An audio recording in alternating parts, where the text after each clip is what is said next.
छिनी नहीं थी, लेकिन महंत नृत्य गोपाल दास अभी भी पहुंचे हैं और अब कन्हैया के श्रृंगार का क्रम शुरू हो जाएगा, यानी लड्डू गोपाल के श्रृंगार का क्रम शुरू हो जाएगा। पंचामृत अभिषेक उनको कराया जाना है और इस पंचामृत अभिषेक की प्रक्रिया क्या होगी वो भी हम आपको बता देते हैं। कुछ ही देर के बाद ये विग्रह यहां से उठा रहे हैं, बिल्कुल उठा रहे हैं और यहां से देखिए वही परंपरा जैसे भगवान को लेकर गए थे वासुदेव जी कहां पर, गोकुल में छोड़ने के लिए, वैसे ही ठीक उसी तरह से देखिए शेषनाग के अवतार उनके ऊपर है। ये त्रिशूल आपको बार बार नजर आ रहा है, यानी कि संरक्षण भगवान शिव का है। मूलम धर्म तरोर विवेक जलधे, यानी कि जो धर्म के मूल हैं भगवान शंकर, उनका अंश आपको यहाँ पर त्रिशूल और डमरू के रूप में नजर आएगा। जितने भी नाद दुनिया के उठे, जितना भी संगीत बना वो डमरू के माध्यम से बना है। पहला नाद डमरू से निकला संगीत का। और ये देखिए तस्वीर जिसका हमने जिक्र किया था, कामधेनु के नीचे पहुंचेंगे और पहला अभिषेक किससे होगा? कहा जाता है कि पंचामृत अभिषेक होता है और उसमें भी पहला सबसे महत्वपूर्ण क्या, बोले कि गाय का दुग्ध। दुग्ध किसका?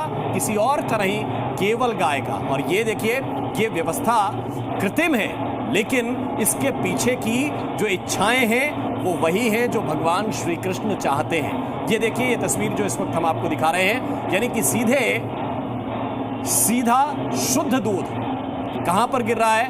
भगवान के मुखारविंद के ऊपर गिर रहा है, उनके सिर पर गिर रहा है और पहला अभिषेक हो रहा है कामधेनु के दुग्ध से।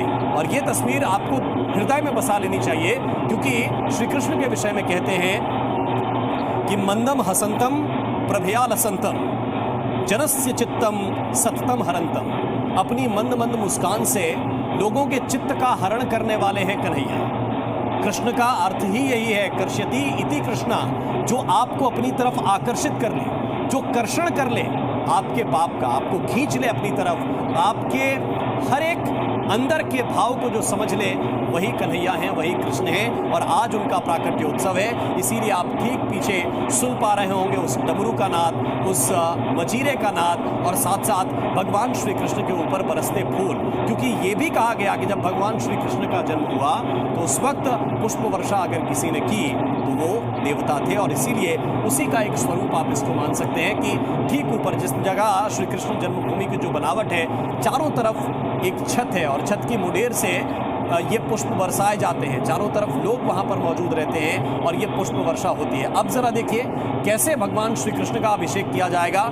ये तो दुग्ध है, इसके साथ साथ अपना पूरा जीवन दांव पर लगा देते हैं और चाहे जितनी भीड़ हो, हर बार ये भीड़ बढ़ती जाती है। किसी बार 25 लाख लोग मथुरा पहुंचेंगे, किसी बार 30 लाख लोग मथुरा पहुंचेंगे और एक दूसरे के पीछे कतारबद्ध होकर चलते जाएंगे ताकि इस छवि का, इस मनोहारी छवि का वो दर्शन कर पाएं। और इसीलिए ये तस्वीर बहुत महत्वपूर्ण हो जाती है। ये श्री कृष्ण जन्मभूमि मथुरा की तस्वीर है। अगर आप मथुरा नहीं जा पाए हैं तो सी न्यूज़ आपके लिए ये तस्वीर लेकर आया है और हम उस महात्म्य को भी बता रहे हैं जो भगवान श्री कृष्ण की इस अष्टमी से जुड़ा हुआ है। आज की तिथि भी बहुत महत्वपूर्ण है, आज का नक्षत्र भी बहुत महत्वपूर्ण और ये 5251वां प्राकट्य उत्सव है। कहने के लिए तो 11 शुभ होता है, 51 शुभ होता है, 5000 कितना शुभ होता है और 5251वां ये प्राकट्य उत्सव है। वैसे तो कन्हैया कहीं गए नहीं, इसीलिए हम ये भी कह सकते हैं कि ये 5251वें वर्ष में कन्हैया हमारे इतने वर्ष के अब हो गए हैं और हमें आशीर्वाद लुटा रहे हैं अपनी जगह पर रहते हुए। तो ये तस्वीरें बहुत ही महत्वपूर्ण हैं और ये हम आपको इस वक्त दिखा रहे हैं क्योंकि भगवान श्री कृष्ण जो है वो, उनके विषय में बहुत कुछ लिखा गया है और बहुत से कवि हैं, बहुत से